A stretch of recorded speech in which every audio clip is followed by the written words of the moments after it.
खाकी का जो रौब है वो समाप्त हो चुका है।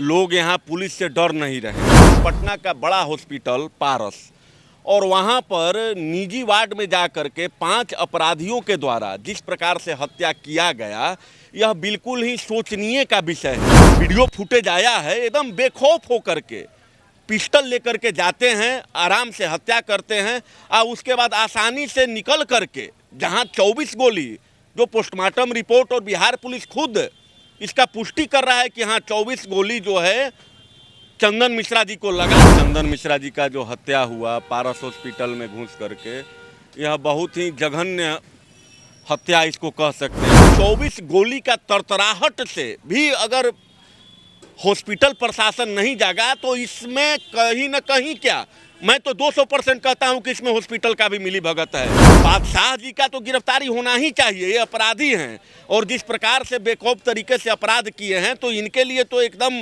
हम तो मांग करते हैं कि भाई जितना फास्ट ट्रैक कोर्ट गठन किया जाए, इनको फांसी की सजा मिले। बिना हॉस्पिटल प्रशासन के मदद से यह जो घटना हुआ है यह संभव हो ही नहीं सकता। 2008 का वो साल होगा जब बक्सर के जुर्म की गलियों में दो नाम काफ़ी तेजी से उभरता है और फर्श से लेके अर्श तक अपराध की दुनिया में शेरू सिंह और चंदन मिश्रा कदम रखता है। और एक दौर वो भी आता है कि दोनों की दोस्ती के कहीं ना कहीं नाम लिए जाते हैं और दोनों अपराध की दुनिया में एक बड़ा नाम बन जाता है। और चंदन मिश्रा और शेरू सिंह के बिना इजाज़त के पत्ता तक नहीं हिलता और दोनों साथ में अपराध करते हैं और कुल 8 हत्याओं को अंजाम देने का काम करते हैं। और 2011 का साल वो भी था जब राजेंद्र केसरी की हत्या होती है और दोनों को आजीवन कारावास की सज़ा सुनाई जाती है। अपराध की शुरुआत से लेके जेल तक का सफ़र दोनों साथ तय करते हैं और उसके बाद दोनों के रिश्ते अलग हो जाते हैं। और राकेश मिश्रा की हत्या विगत कुछ दिनों पूर्व पटना के पारस अस्पताल में कर दी जाती है और ये हत्या की साजिश उसके जिगरी दोस्त शेरू सिंह के द्वारा रची जाती है। और इस पूरे मामले को लेके जो मुख्य मास्टरमाइंड है तौसीफ उर्फ बादशाह, जिसके 5 गुर्गों ने मिलके पटना के पारस अस्पताल में दिन के उजाले में गोलीबारी करते और मौत के घाट उतारने के बाद आराम से फरार हो जाते हैं। अभी तक पटना पुलिस इस पूरे मामले को लेके जो तौसीफ उर्फ बादशाह है उसकी गिरफ्तारी नहीं हुई है। हमारे साथ बात करने के लिए भूमिहार ब्राह्मण एकता मंच के नेता पुष्कर नारायण जी है। पुष्कर जी, अब गोलियों की गूंज तो लगातार सुनाई दे रही थी, अब हालात ये हो चुके हैं कि राकेश मिश्रा की हत्या 5 शूटर घुसते हैं और पटना के पारस अस्पताल में घुस के हत्या कर देते हैं और उसके बाद आराम से फरार हो जाते हैं। पटना पुलिस भले ही कुछ गुर्गों की गिरफ्तारी की बात कह रही है, लेकिन तौसीफ उर्फ बादशाह आज भी कहीं ना कहीं फरार है और पटना पुलिस लगातार छापेमारी भी कर रही है। लेकिन इस हत्या से कहीं ना कहीं जो सुरक्षा में बड़ी चूक, पारस अस्पताल जो बड़ा अस्पताल है, हाईटेक अस्पताल माना जाता है, वहाँ पे आखिर ये 5 गुर्गे कैसे घुस जाते हैं और राकेश मिश्रा, चंदन मिश्रा की जो हत्या कर दी गई, इस पूरे मामले को लेके जो उनके परिजन हैं वो कार्रवाई की मांग कर रहे हैं। और इस घटना को आप लोग किस प्रकार से देखते हैं? नहीं, यह घटना तो जो चंदन मिश्रा जी का जो हत्या हुआ पारस हॉस्पिटल में घुस करके, यह बहुत ही जघन्य हत्या इसको कह सकते हैं। मैं कुछ दिन पहले भी आपके न्यूज़ चैनल में बोला था कि खाकी का जो रौब है वो समाप्त हो चुका है। लोग यहाँ पुलिस से डर नहीं रहे हैं और पटना जैसी राजधानी, बिहार की राजधानी पटना और महज मुख्यमंत्री नीतीश कुमार के जो अन्य मार्ग है उससे 1.5-2 किलोमीटर के रेंज में पटना का बड़ा हॉस्पिटल पारस और वहाँ पर निजी वार्ड में जा कर के 5 अपराधियों के द्वारा जिस प्रकार से हत्या किया गया, यह बिल्कुल ही शोचनीय का विषय है।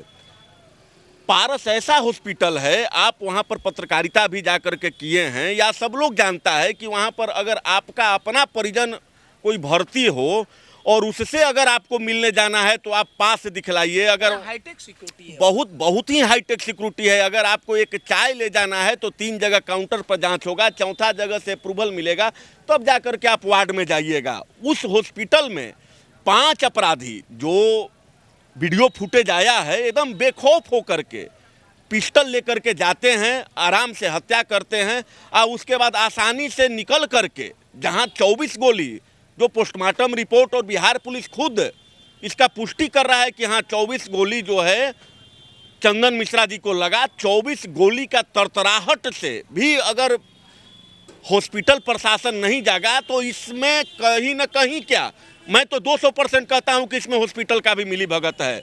और सबसे पहले बादशाह जी का तो गिरफ्तारी होना ही चाहिए, ये अपराधी हैं और जिस प्रकार से बेखौफ तरीके से अपराध किए हैं तो इनके लिए तो एकदम हम तो मांग करते हैं कि भाई जितना फास्ट ट्रैक कोर्ट गठन किया जाए, इनको फांसी की सज़ा मिले।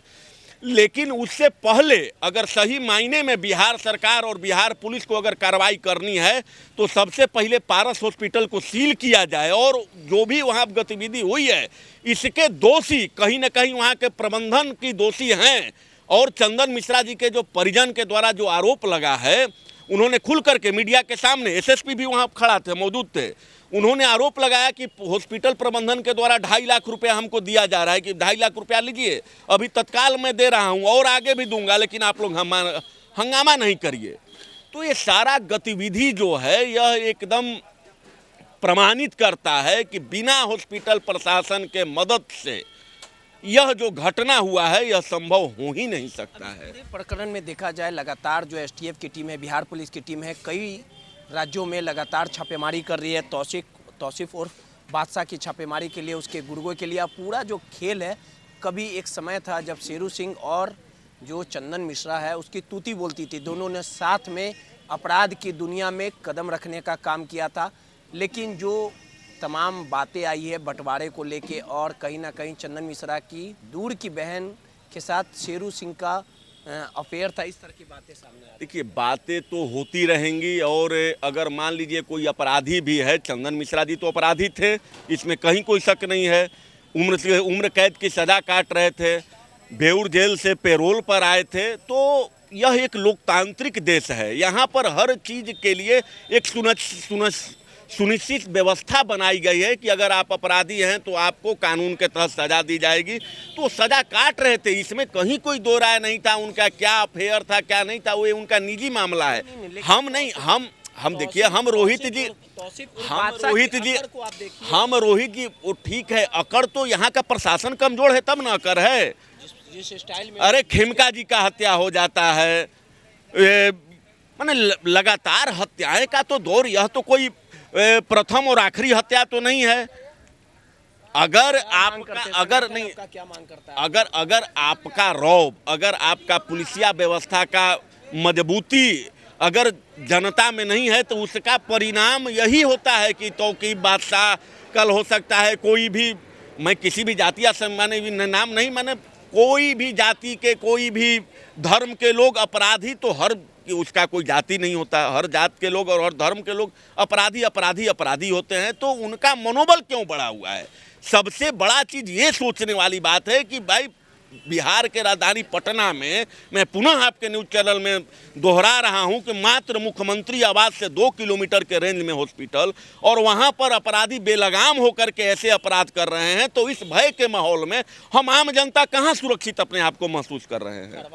कार्रवाई हो, बिल्कुल कार्रवाई हो, और कार्रवाई योगी जी के मॉडल में हो। जैसे योगी जी कार्रवाई करते हैं ना कि अगर तौकीक बादशाह का हमें पता चल गया कि यह अपराधी है तो सबसे पहले उसका अवैध संपत्ति को मैं उसका तबाह करूंगा, उसको कब्जा में लूंगा। तो सबसे बड़ा मार आर्थिक मार होता है, आप जाइएगा कहाँ फिर?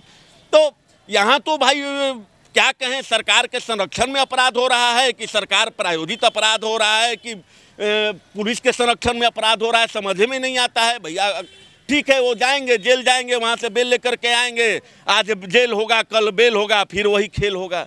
ये जो कहावत है यह तो चरितार्थ हो रहा है तो बिहार में ही हो रहा है। सीधे तौर पे तौसीफ उर्फ बादशाह जो पटना का फुलवारी का रहने वाला था, उसके गुर्गे ने 2 दिनों पूर्व पटना के पारस अस्पताल में कुख्यात चंदन मिश्रा की हत्या कर दी थी। और कहीं ना कहीं इस घटना के बाद लगातार पुलिस उसे गिरफ्तार करने के लिए छापेमारी कर रही है। लेकिन बिहार में जिस प्रकार से अपराध बढ़ा है, भूमियार ब्राह्मण एकता मंच की सीधे तौर पे ये मांग है कि योगी स्टाइल में अपराधियों पर कार्रवाई बिहार में भी हो। सहयोगी सौरभ के साथ रोहित, नटराज।